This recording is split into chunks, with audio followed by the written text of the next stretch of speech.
Kayla Batterton with Kick-Ass Divorce Recovery, the podcast, and I am attempting my first video recording of this for YouTube today, so that my podcast is available both on all of the regular um, podcast options, if you will, Spotify, iTunes, those things, but also available on YouTube, right? So those of you who need to be able to maybe watch my face or see my facial expressions. I'm just kidding. I don't know if that's a thing, but for me, I enjoy watching people's facial expressions, right? You can now see me on video. Now, I will apologize because this is the first shot, and I can tell you right now, I already hate this camera quality, but we will get better, okay? Now, with that being said, today's topic is divorcing the divorce industry. And I'm going to tell you, I am really passionate about this. As a divorce coach, I find that there are teams of people in the divorce industry who benefit from your absolute misery, right? They benefit from your failure. Now, I don't like to qualify marriage as, or I should say divorce, as failure, but when you're in the middle of it, it 100% feels like the most epic failure of most of our lives, right? And so it's particularly upsetting to me that there are entire industries dedicated to thriving off of your pain. Okay, now let me go into a little bit more detail so I can kind of explain this further and you can, decide, where you stand on this particular perspective. So for me, engaging with women, specifically, and men, I work with men too from time to time, who are going through their divorce. There are often times where they will have lawyers or will have hired lawyers based off of recommendations from friends. And those recommendations are usually, this lawyer got me everything, right? Now, if you've spent any time with me, you know that the goal of the divorce is not to get you everything, right? Like, you may have shared a life with someone, but you don't get to punish them the rest of their lives for having spent that time with them, right? Ideally, you don't want people to walk away from an experience with you, especially a decade or more, right? Thinking that, you're literally the worst person in their lives, right? Because not only did your marriage go poorly, but then you took everything, right? You made their lives a living hell, right? And I know some of you are going to say, right, but he cheated, but he did this, this, and this, right? And you weren't perfect either, okay? And that's a whole nother podcast, which we can talk about, right? And I'm sure some of you are like, what the, right? You're already out, but specifically, lawyers are my least favorite of this group of people, right? And I actually did have a really good lawyer, but looking back at it now, I 100% feel like we could have done it without a lawyer, right? We could have 100% gotten the divorce, done the paperwork process, done it all without the lawyer involved. And I think it would have been honestly better because the lawyers stir up a lot of fear, okay? They stir up a lot of angst, a lot of um, scarcity, right? So if you're worried about going from two incomes to one as a household, especially as a newly single mom, you already have a tremendous amount of fear, right? You're already showing up with a tremendous amount of fear about what is your future going to look like? How are you going to be able to do this by yourself, right? Now, I'm going to tell you that some lawyers, not all, but some, will take advantage of the situation. Okay. And again, I did not have this experience. I'm sorry, I keep hitting the mic. I did not have this experience, but I have worked with a lot of women and men who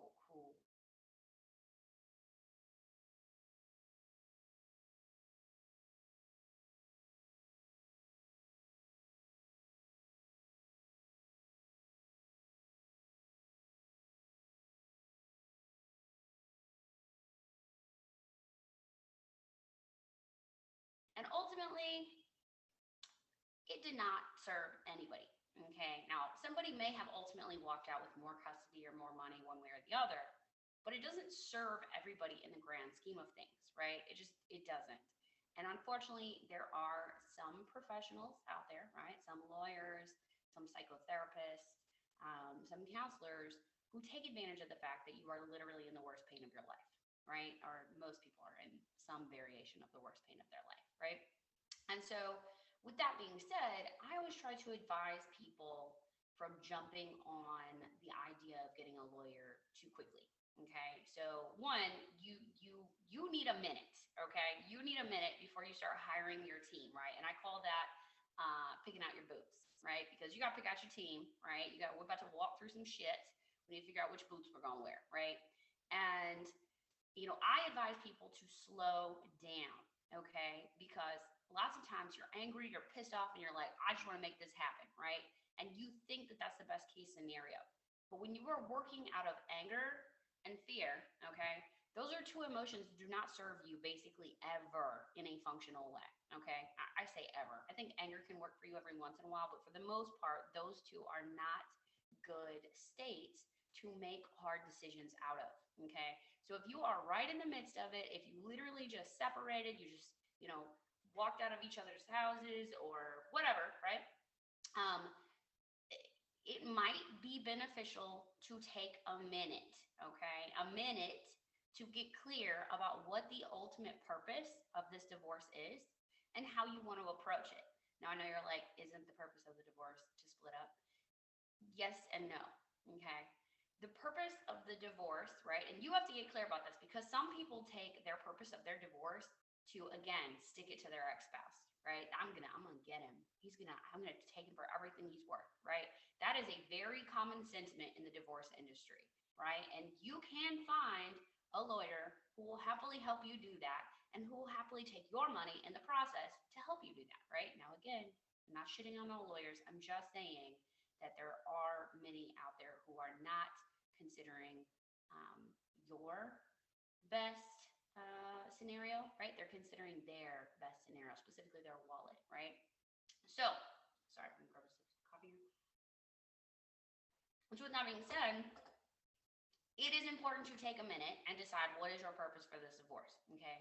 Now, ideally, as you mature and grow, and I'm going to tell you when you're going through a divorce, there's very little parts of you that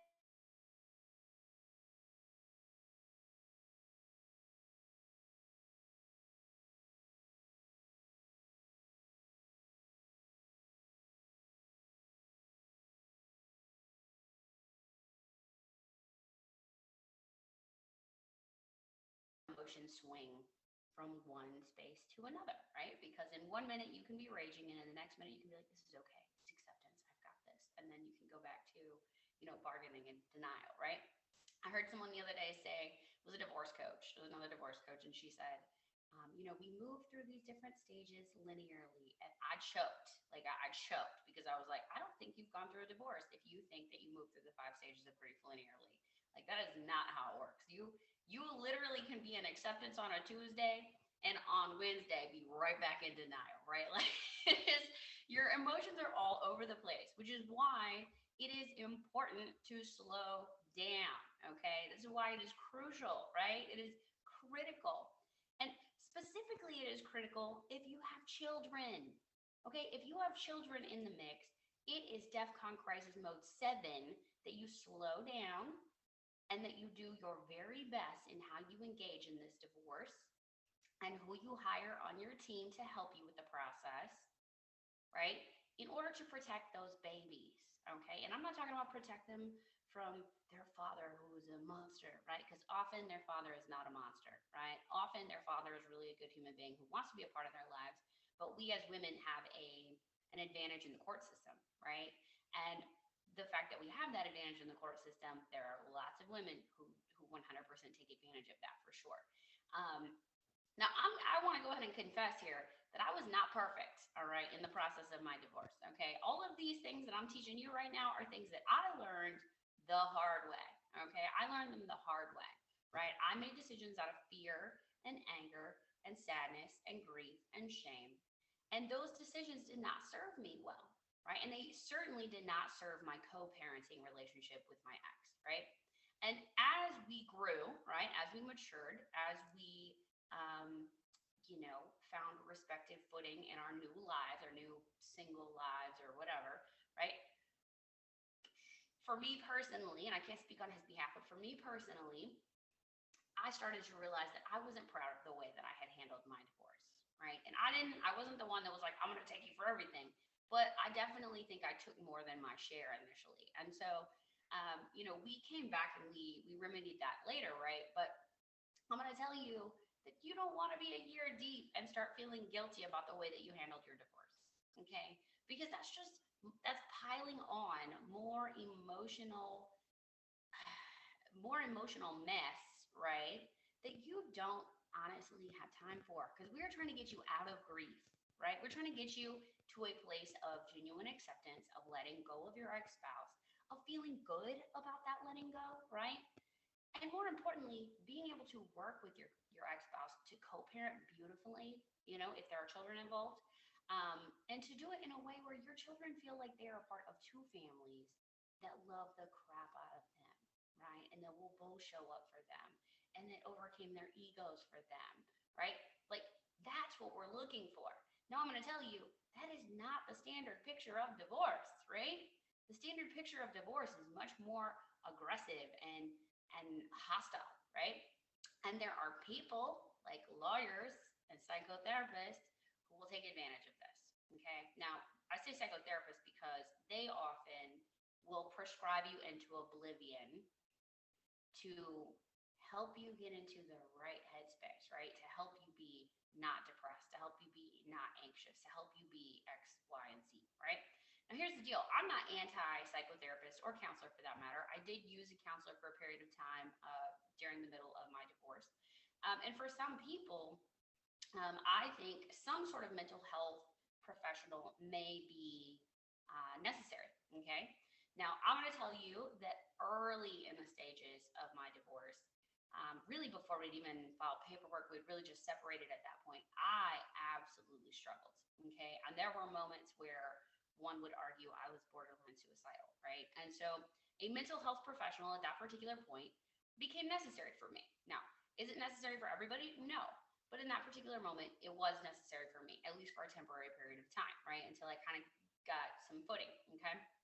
Now, there are, like I said, plenty of people, plenty of psychologists and so forth, who will prescribe you a ton of medications as a way to cope. Now, I think that there are people who legitimately have anxiety disorders, legitimately have depression. I myself have anxiety, generalized anxiety disorder. And that can couple with depression when life is really hitting me hard, right? There are people who have legitimate mental health concerns, and there are people who have never had mental health issues in their life, and then when they go through a divorce, all of a sudden they are experiencing severe anxiety. They are experiencing severe depression. And so reaching out to a mental health professional is a wise move. Okay. So please don't take this as me saying, don't utilize these professionals. But I would encourage you to first try to find someone with regards to like a talk therapy scenario before you go straight to medicine. And the reason that I say that is because sometimes you can get put on different types of medicine. And I'm going to tell you, in my experience, I had one in particular, and this wasn't during the divorce, but during a different period of time, I got put on some anti-anxiety drugs, and they really messed with me. Okay, there was a lot of additional side effects, and some of those side effects can honestly be more dangerous, right, than the continued anxiety. Okay, and so, like, if you work with me, one of the things that I work with you on, right, is in that point of extreme anger, grief, sadness, etc., right? We work on positive coping mechanisms, right, that are outside of, say, talk therapy, outside of meds, because obviously I can't prescribe meds. That's not a thing that I do. We work on things that, are going to get you in a space of managing the chemicals in your brain in a more natural way. Okay. Now, I'm not going to tell you that means you've got to, eat chia seeds or something like that. And it's very much a custom thing. So if that's something that you want to work with me on, feel free to reach out to me on my Instagram. It's KB Empower, or email me. The information's in the comments below, right? But if you are somebody who, feels like you need that extra help of a mental health professional, I would tell you, go find one. Okay. But try to find somebody who their goal is not exclusively to drug you up. Their goal is to help you work through the actual pain. okay? Help you work through the actual pain. And that's why I tend to really recommend someone who's going to incorporate some component of talk therapy. Now, I will say this can be an expensive process. I spent over $5,000 that first year. It was expensive, and that is cheap in the part of the country that I live in, right? Those of you who live in like the northeastern areas, right? You may spend way more than that. Um, Granted, there are apps and stuff like that, like I think it's Better Health and stuff like that, that make those options a little bit more accessible and affordable. So with that being said, slow it down, okay? And incorporate team members that you know you are going to need, okay? You may not need a lawyer. If you and your ex can work in a semi-reasonable fashion, right? If you can come to the table and be a reasonable, level-headed human being, you may not need a lawyer, okay? Now, I know a lot of you are saying, right, but he can't. Yeah, I'm going to tell you, I said the same thing about my ex, and it was actually quite the opposite. He was 100% the level-headed person in the situation, and I was not, okay? So, before you assign any kind of blame or assume the worst of your ex, remember that once upon a time, they were a good human being that you loved so much that you agreed to marry them. Yeah. People don't love that one, right? Because they're like, oh, so you're calling me the dummy? Well, not exactly, but sort of, right? Like at the end of the day, we have to take responsibility for our own actions. And we have to take responsibility for the fact that maybe we did pick the wrong partner, right? Maybe we were blinded by chemicals in our brain. Maybe, it wasn't the best decision. Or maybe it was 100% the best decision and you guys changed and grew over the years, right? That happens. Um, I feel like for my ex and myself, we changed a lot in the course of, almost 10 years. Like we were really young when we met, right? And we changed a lot. We grew a lot and we kind of grew in different directions. And that's okay, right? That's okay. That's not something to be angry about. Or, at the time, I'll tell you, I did feel a lot of sadness. But it was because he was an important person in my life. He wasn't someone that I just wanted to willingly give up, right? And so I think you have to, slow it down, all right? And only hire the team members that you really need, okay? Now, obviously, I'm a divorce coach, and you can certainly reach out to me. I would love to help you. And a divorce coach might be a reasonable decision for you to make, right? It might be valuable for you to have somebody who is an unbiased third party who does not make a ton of money by your divorce lasting forever, right? Who, can see the forest for the trees, if you will, right? And is not money motivated. Because I'm going to tell you, the lawyer is money motivated. Not all of them, but most, right? If they keep your divorce in court for a long period of time, and you guys keep fighting over that same one piece of property forever, right? They make a crap load of money on retainer. Divorce coaches don't, right? Like we're trying to get you results in a very short period of time, because if we want to keep you as a client, you need to be able to see progress, right? If you're not seeing progress, you're not going to keep us, right? Unlike a lawyer where you may not see progress for years in that divorce. I know a woman who is still in a divorce case after 7 years of being divorced from her husband. Their case is still active, still in the court system right now because of one piece of property that neither one of them will budge on. Do you know how much money they've spent in court fees and lawyer fees in 7 years? I doubt the property is even worth that much at this point, right? Like they've both taken on basically a zero ROI on this piece of property because frankly, they're both stubborn, I guess, so all I'm saying is it might be worth it to consider hiring a divorce coach. I'll tell you somebody who I hired that, so important, okay? So important. You need to have a good doctor. And not someone who is like a pill pusher, but someone who is going to be on your case about taking care of yourself and your body. And the reason I say this is because the stress of a divorce manifests in a lot of physical symptoms, often for most people, right? For me, I had the good fortune of having killer stomach ulcers. I dropped about 20 pounds in a month living on Pepto. Real talk. My stomach was so messed up. It was terrible. I couldn't even look at food without feeling sick. I had migraines. I had severe insomnia that lasted did, it was probably about a year of insomnia, which I wrote a lot, so it was not the worst case scenario. But yeah, I mean, it can manifest in a lot of different illnesses and diseases and crazy stuff, right? And so you've got to protect your body, right? Because if you don't have your health, you don't have anything, okay? Let's be honest. When your health goes, the rest of your life kind of follows because it is hard to do anything effectively. It's hard to parent. It is hard to work a career or a job, right? It is hard to do anything when you feel like shit, right? And so I want to tell you, I hired a massage therapist, right? And I hired a massage therapist who was known for like being so intense, right? And the first time I showed up, my shoulders were like up here, right? Like I was just so stressed, like I was like a ball, right? And I'm gonna tell you in the spirit of transparency, I cried through the entire session.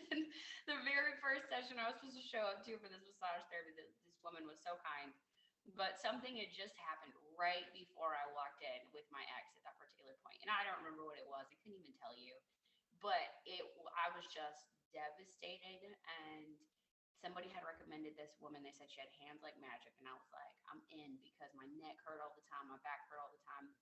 And I went and got this first massage, and I'm telling you, I talked to this woman through the little hole in the thing, and I cried my eyes out while she just massaged the crap out of my back and my neck because they were so locked up. And we did the chiropractic thing too, like it was like a chiropractic place as well.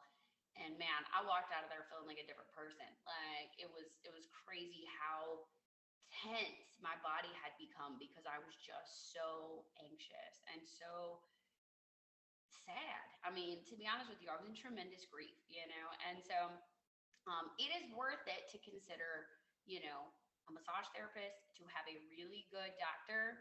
And again, not someone who's just a pill pusher, because there's plenty of those. Okay, one of my best friends is a doctor, and she will tell you that there are some doctors who will prescribe a crap load of pills, and there are some doctors who will tell you you need to get off your ass and go work out, right? And and obviously my friend is one of those that leans in the direction of, I will give you a pill if necessary, if you just absolutely are not going to do the work. But most of the time, we can solve our own problems by changing our diets and changing our physical activity, right? And I'm a former powerlifting coach. Like, health and fitness has always been kind of a part of my life. And so, when I coach people for divorce, right? That's always one of the first things that we talk about is, what does your health look like right now? Because we have to get that in check. We have to protect that. If your health is toast, the rest of you is toast, right? You cannot even pretend to manage your anxiety when you are eating fast food every 15 minutes and drinking every single night. I'm just saying, it is like, and that's a lot of people's coping mechanism, right? Especially single moms, you're going through it. All of a sudden you feel like you have no time, right? All of a sudden you feel like you're responsible for everything. And you could have very well done all the things before, you and your husband split, like taking the kids to the dentist appointments and being off when they're sick and, running them to daycare and stuff like that. But when there is literally no one else who is going to show up and help take care of them, it really changes the dynamic, right? It really changes the game as a single mom, where all of a sudden you realize, like, holy crap, I'm kind of in this by myself. And so that's another reason that you've really got to get the right boots on the ground, right? You have got to pick out your right boots, right? Who is your team? And this is true for men as well. So if you're a man and you're watching this, just please know you need to pick out the right team, right? And you also you could potentially be the single parent with the primary custody in your scenario. I do work with, men who find themselves in that situation and are very overwhelmed initially, right? And I'm going to tell you, single moms are the exact same way, right? When you find yourself in that position with primary custody of your child, initially it can feel terrifying, right? It can feel inconvenient. It can feel like the other spouse might have gotten let off the hook a little bit, right? And I always try to remind people that if you got primary custody, although there are some inconveniences that come with that, right? And that you're typically going to be the one who's responsible for the doctor's appointments and daycare drop-offs and et cetera, you also got the tremendous privilege of being the person who gets to spend the majority of their time with their kids, right? You talk to anybody who is a half-assed decent human being and who only gets to see their kid 1 weekend out of the month, and I'm going to tell you, most of those people will tell you it is heartbreaking. And especially those first couple of years, it's literally the most devastating thing you can think of. And, as a single mom, I've never been in that position where I was the person who didn't have access to my son. But I'm going to tell you, when he goes away to his dad's for the summer, I always struggle with it, right? Not now, obviously, it's been several years, and so it's less struggle than it used to be. But there was a period of time where, I mean, I couldn't get out of bed for the first like 2, 3 weeks of summer, right? Like I was that depressed about not having my little ball of energy wandering around my house, because they just create a different space, they bring so much to your life, right? And so, you know, again, this is a scenario where one of your team members might need to be a good babysitter. It might need to be a good coworker or friend who also has kids who wouldn't mind once a week, giving you a night off where they take your kids for a sleepover one night or something like that, and maybe you flip back and forth, right? Give them a break too. The truth is, I'm going to tell you, all moms, I don't think I've met a single mom who doesn't feel worn out, stressed out, exhausted, like she's failing, right? Mom guilt is such a pain, right? And I'm not going to speak for dads on this behalf because, I don't know. I know the mom guilt is real, right? And so when we decide to take time off away from our babies, we feel like jerks about it, right? And so it might be a good thing to recruit some people in your life who you trust and who you love and who you trust your children with, who would be willing to help you out, right? Who may just, even watch your kid while you run into the grocery shopping real fast or whatever, right? Because grocery shopping with like a little bitty one is miserable, right? So you've got to get the right people.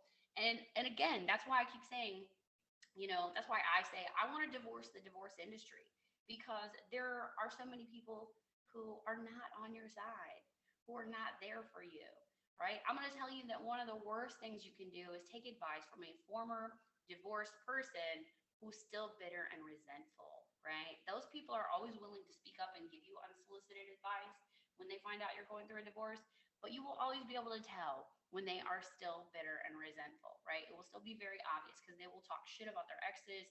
They will be, frankly, unpleasant, right?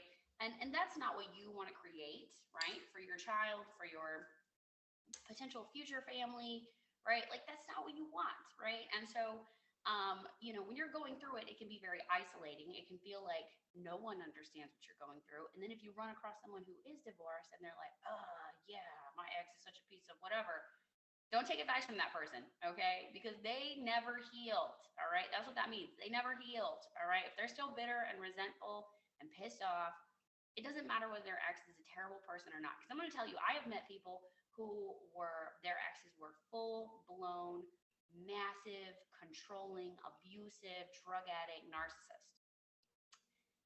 And that, I'm going to tell you, those people, like specifically one person I can think of in mind, she had completely healed from the scenario. She still had to co-parent with this person every single day, even though he still has problems, right? He still has addiction issues. She still, struggles with him on a consistent basis, asking, for him to show up and deliver.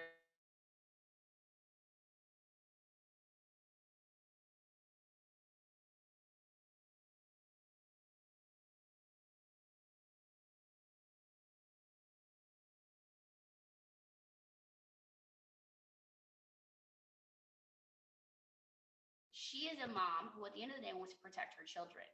And so, creating more division between her children and their father, even though their father often is barely hanging on for the purpose of being a decent father, she's decided she's not going to do that, right? She is going to protect her children to the best possible way that she can. Now, she'll straight up tell you, if I thought for a second that he was hitting them, hurting them, doing anything that would ultimately put them in danger, I'd go in, right? But she is a healed person. So she's not bitter, she's not angry at him, she's not resentful, and she doesn't feel the need to trash him, right? Which we do, right? That's a thing that happens on both sides, right? If you're doing that, stop it. Okay, it is not solving any problems for you, right? If your lawyer encourages you to trash your partner, that's a good indicator that they're the wrong lawyer for you. Just FYI. If they're like, tell me, what's that son of a, right?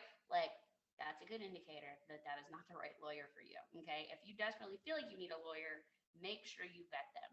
Make sure you identify what their priorities are for your case, all right?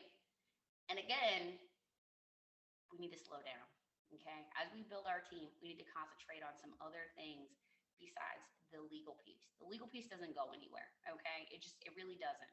And for a lot of people, it's kind of slow, right? I did talk to somebody the other day who said that they had divorced in like less than 6 months, and the whole thing was online, which I was like, ooh, you're so lucky, man. COVID really cleaned that up a little bit, right? Like, because that whole going publicly to court and, admitting that your life had fallen into shambles publicly, just, whew, that sucks, right? And so he said he didn't even have to go. I was like, man, I'm so jealous. But anyway, with that being said, I think we really have to take a hard stance on what our divorces are going to look like and what they're going to mean, specifically for our children. Okay, that's my biggest driving factor as a divorce coach, is that I don't believe that divorce has to mean poorly adjusted children turning into poorly adjusted adults, right? I just don't believe that. I'm sorry. But we create that space for our children, right? So if we show up with a level head, with respect for our ex-spouse, with an understanding that we're both here for the same reasons, right? It didn't work between us. There were irreconcilable differences. And because of that, we are going to find some sort of mutual agreement here with regards to custody, with regards to child support, with regards to spousal support, if that's a part of your thing, right? That ultimately works in the best interest of both of us for our children, so that when our children are with one or the other parent, their lifestyle doesn't suffer, okay? Now, I'm telling you, I can go deep on this. I can go deep on this all day because I hear so many women and men, frankly, who have been taken advantage of in this process. Specifically men, honestly, because again, there's such an advantage to being a mom in the court system. And it's weird. It's like there's really not that many advantages to being a woman in this world, but that is definitely one of them, right? And that plays out with custody, spousal support, and child support. And so sometimes, women will walk away getting 3, 4, 5 grand a month who were like stay-at-home moms. And that's crazy to me, right? That's crazy because to me, it's like you're telling that guy it's his responsibility to support your life for, until your children are 18 or however long, just because he made the mistake of marrying you. Like, and people will be like, yeah, but he cheated. Okay. Like, so were you perfect? Right? Because if you've ever been married, you know that there are times where we will treat our spouses worse than any other person on the planet. Right? We will say things to our spouses that we would never say to our best friend, to our child, to our mother, to our grandma, right? But boy, we know exactly what buttons to push, and we push them, right? If you have ever been married, you know damn well that you have pushed those buttons at some point. You are not perfect. And I think this is probably one of the things that, I work with the most early on with my clients, because that when I believe I'm perfect, it fuels my anger, right? It fuels my rage. It fuels my entitlement and my sense of, belief that I'm owed everything.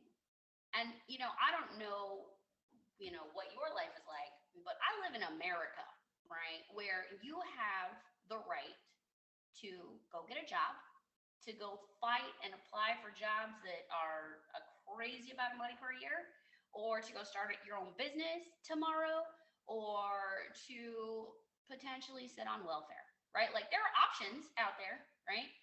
And you make the choice. And to me, it's infinitely more important that my child sees me stepping up to the plate than living off of money that his dad sends me to take care of him, right? Because again, that money is for my son, it's not for me. And too often, I'm going in right now. I'm going in. I'm sorry, guys. But the truth is, when you're pissed off and you're angry, you think that money is owed to you. And that money is not owed to you. Okay? You can go get a job. You can go get a job. Unless you are like severely disabled, in which case you should qualify for disability. You should qualify for additional services through your state or through federal programs, right? Generally speaking, people get pissed, specifically women. This happens a lot with women. I have to talk a lot of women off the edge. And they go for his guts, right? Like, I'm going to make this fool pay the rest of his life. Why? Have you never done anything that you regretted so deeply you would do anything to take it back? Like if someone punished you for that deed daily for the rest of your life, would that make you feel like shit? Do you think that would be fair? Right? Don't we all make mistakes? I think that's one of the things that I constantly have to remind people is like, we are not perfect, right? We have all screwed up at some point or another. And we do not want to be punished daily for the rest of our lives because of a mistake. We don't want to, right? And you are not God, judge, jury, right? So you don't get to decide that for somebody else, for some other human being, right? We're all doing the best we can with what we have. Does that mean sometimes we screw up? For sure. Does that mean that sometimes we do things that we didn't even know we were capable of doing and we completely regret it? Absolutely. But just because you were married to somebody does not give you permission or the right to try and punish that person the rest of their lives. And women are the worst at doing this. Either going for his bank account, right?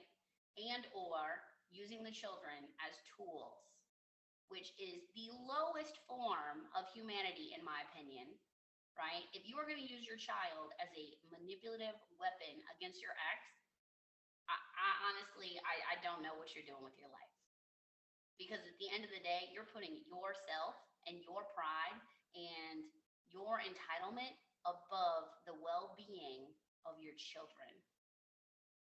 And that, in my opinion, is like, no. Okay? And I know I'm feisty as hell right now, but like that upsets me so much. Because at the end of the day, our divorces have to be about how do we help these children move forward? How do we keep them from repeating our mistake? How do we help them know that what mommy and daddy had, right? It was something at one point and it changed, and that's okay. And we're going to work together to still provide you the best possible lives we can, right? That's what it has to be about. And if you're doing anything less than that, if you're one of those people that I just referenced, right, you got to get your shit together, okay? And feel free to reach out to me, right? Feel free to reach out to me. And I'll be happy to talk this through with you, right? And we could identify some new positive coping mechanisms to help you deal with that anger and that resentment. And I'm going to tell you, again, I was not perfect in my marriage, okay? There was a moment where I was the lowest version of a human being that I could have possibly been. No question. So please know that this is not a place of judgment at this point. This is a place of wisdom and understanding and knowing that we can do better, right? We can do better as a society when it comes to divorce. And right now, this is like the only time in history that more people are divorcing than staying together, right? The single parent household is becoming more common than a two-parent household. Do you know what that means? That means in 25, 30 years, there's going to be more kids, more people who are grown adults who lived in single-parent homes than two-parent homes. Now, with the way that we have previously managed divorce, that could really cause problems, right? If we have this entire generation of kids who don't know what it looks like to be a grown-up, to be an adult, to be mature, to override your own ego to do the very best thing you possibly can for your kids. If it's an entire generation of kids whose parents use them as tools in their grand scheme and agenda to get back at their ex that they're pissed off at, can you imagine what the implications will be in society in 20 years if we don't get our shit together? That's why I'm a divorce coach, right? That's why I'm a divorce coach. It's not for the single mom, even though I'm going to tell you I have tremendous respect for single moms and single dads, right? It's not easy being either, but it's for the kids, right? It's for the kids, because if we can't show up and be mature people, like mature adults, we set them up for failure. We help them create limiting beliefs at early ages that will hold them back the rest of their lives. And I don't know about you, but I know damn well my baby deserves better than that.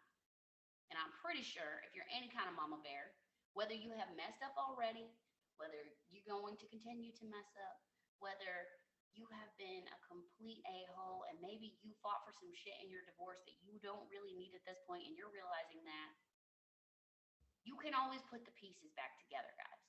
You can always fix what you broke, but it starts with being mature. It starts with owning your shit, right? And if you've got one of those lawyers on the hook right now who is driving hatred and discord and like, oh, you know what we could get him for? You need to fire that. Fire them. Because they're not moving you in the right direction. They're not moving you in the direction of having well-adjusted kids. They're moving you in the direction of having a shitty co-parenting relationship and then having to fight with your ex for the next however long until your kids turn 18. That is no way to live. It's just not. So I apologize I got so feisty. I wasn't exactly planning on that, but the truth is the truth. Like, I'm sorry. And if anybody feels like I'm completely off base here, that, you're totally justified to stick it to him, you need to check your maturity and your ego. Period. I mean, I'm sorry. I just don't even know how you would potentially argue that scenario, right? If it's not the absolute best behavior for what your kids need to exhibit, what your kids need to experience, it's so easy. It's so easy in the sense of like, it's so black and white, like you're either doing the best for your kids or you're not, right? And part of that is checking our ego. Part of that is paying attention to how we treat our ex. Even when your ex is a jerk, which if you want to learn more about that, feel free to reach out to me again. I'd be happy to help you with that. All right, guys, I 100% went on a tangent today, but again, this is Kick-Ass Divorce Recovery, the podcast, and this is our first live video. It's probably going to get better, obviously, because this, is a little bit grainy, but with that being said, identify your team, man. Identify your team, and let's divorce the divorce industry, because our children deserve better. Our children deserve better than what the divorce industry is about right now, because it is gross. I'm going to tell you, there's plenty of pandering. Oh my God, I haven't even started on Facebook groups. Lord Jesus, go to a support group. It's just a bunch of people making bad decisions and bad behavior and telling each other that it's okay. It's okay that you called your ex a blah, blah, blah in front of your children. It's totally okay that you acted that way. It's totally okay that you raised hands against your ex. It's totally okay that you talk shit about his girlfriend endlessly and mercilessly in front of your children. Get better, people. Come on. Like, that's terrible. Like, we got to do better. And you know what? If you are looking for a badass support group for, for divorce, for overcoming divorce, holler at me. I've got a great one. I'll make sure the information is in the comments below. It's called Kick-Ass Divorce Recovery. And yeah, because I'm, super clever with all of the naming, right? And it's a Facebook group. And it is only women, and I'm looking at opening up one for men, but it's only women who are trying to be better and do better for their kids. So if you're not in that space of wanting to be better and do better for your kids, and you need to come learn from people who are killing it, it's a great group for you. But I will tell you, we don't do any of that, like, it's okay, you can act however you want, and it's all right. Like, we don't do that. We do not do the pandering and the victimhood, and, like, people will jump all over you if you are weak in that group, if you are still pandering to your ego and your emotions. Like, they will, and I'm going to tell you, I'm really proud of that because, again, there are hundreds of Facebook groups and support groups, and they just sit and they whine about how life has beaten them down. And I'm going to tell you, you're not going to get that in Kick-Ass Divorce Recovery. Like, it's just not going to happen. Like, in that Facebook group, everybody is coming for their best lives and for their children's best lives. And that's the only way they see it, right? Like, that we are coming for that. And if that means that I got to suck it up every once in a while and break my back being the bigger person with my ex, and that's what I'm going to do, right? And I'm going to tell you, it's beautiful. It's beautiful to watch it in action because we don't believe in victimhood in that group, right? I don't believe in victimhood as a coach, right? That's the first thing we work on is me taking you out of that space of feeling sorry for yourself and taking you to a space where you learn, I 100% have control of my life, right? The world I'm living in right now is the consequences I'm serving for the decisions I made 3 months, 3 years ago, 3 weeks ago, right? And once we get to that place, the world changes. I'm going to tell you, the world changes when you take responsibility for how you show up in the world, when you take responsibility and ownership for the loss of your marriage, for what that means for your children. I mean, it's huge. So, anyway, if you want to work with me, feel free to reach out to me. Again, I'll have some links in the comments below. This was a little bit of a longer one than I was planning on, but yeah, I hope you guys have a beautiful week, and I will see you soon.